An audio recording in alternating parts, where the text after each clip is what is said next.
Bismillahirrahmanirrahim. Assalamualaikum warahmatullahi wabarakatuh. Alhamdulillahirabbil alamin wassalatu wassalamu ala Rasulillah wa ala alihi wa sahbihi wa mawalah. Amma ba'd. Ya ayyuhalladzina amanu taqullaha haqqa tuqatih wa la tamutunna illa wa antum muslimun. Ikhwani wa akhwati rahimani wa rahimakumullah. Alhamdulillah kita berjumpa kembali di kajian tematik kita. Insyaallah di kajian kali ini kita akan membahas tentang amalan buruk penghapus amal. Amalan buruk penghapus amal. Ikhwani wa akhwati rahimani wa rahimakumullah. Banyak orang yang tidak mengetahui tentang amalan buruk. Amalan buruk tersebut bisa menghapuskan amalan baik mereka tanpa mereka sadari. Padahal Allah Subhanahu wa taala berfirman dalam Al-Qur'an, "Ya ayyuhalladzina amanu la tarfa'u aswatakum fawqa sautin nabi." Wala tajharu lahu bil qawli ka jahri ba'dikum li ba'din an tahbata a'malukum antum la tash'urun. Hai orang-orang yang beriman, janganlah kamu meninggikan suaramu melebihi suara Nabi, dan janganlah kamu berkata kepadanya dengan suara yang keras sebagaimana kerasnya suara sebagian kamu terhadap sebagian yang lain, supaya tidak terhapus amalanmu sedangkan kamu tidak menyadari. Subhanallah. Dalam ayat ini Allah mengingatkan orang-orang yang beriman agar waspada. Jangan sampai amal kebajikan mereka yang mereka sudah buat bersusah payah di dalamnya batal, terhapus, berguguran karena mereka berbicara kasar, keras terhadap Nabi sallallahu alaihi wasallam seperti pembicaraan yang mereka biasa bicarakan di antara mereka.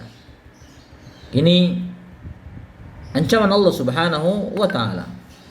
Padahal tindakan ini, berbicara keras, mengangkat suara di hadapan Nabi sallallahu alaihi wasallam, bukan perbuatan murtad atau keluar dari Islam. Bukan pula perbuatan syirik, yaitu menduakan Allah. Melainkan sebuah maksiat yang dengan maksiat itu bisa menghapuskan seluruh amalan sedangkan pelakunya tidak merasa. Sungguh mengerikan.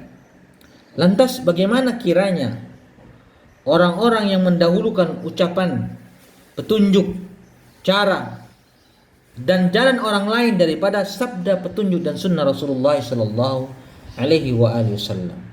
Bagaimana mereka orang-orang yang melakukan bid'ah, mendahului Nabi sallallahu alaihi wasallam dalam perkara agama, mendahului Allah Subhanahu wa taala dalam perkara agama? Waliyadzubillah. Tidakkah amalan mereka sebenarnya lebih pantas terhapus sedangkan mereka tidak merasa?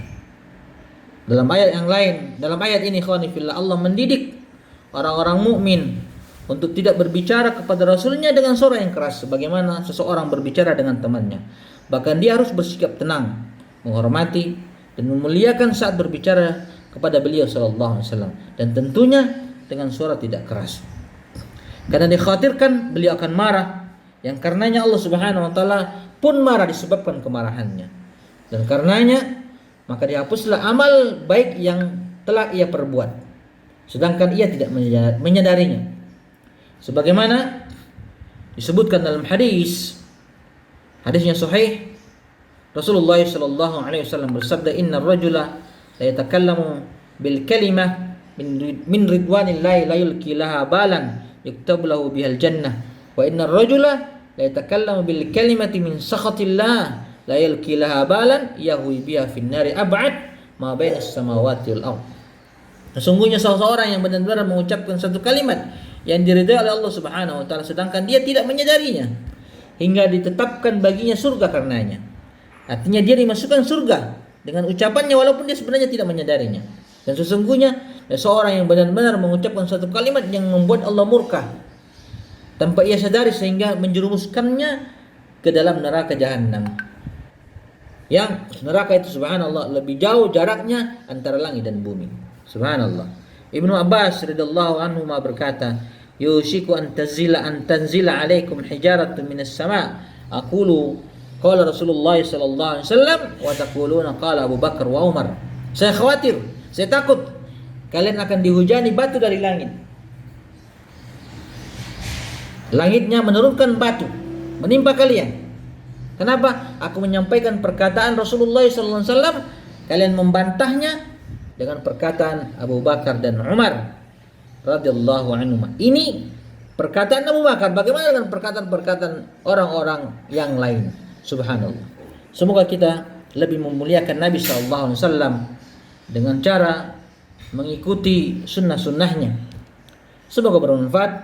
Kita tutup dengan kafaratul majlis. Subhanakallah wa bihamdika asyhadu an la ilaha illa anta astaghfiruka wa atubu ilaik. Assalamualaikum warahmatullahi wabarakatuh.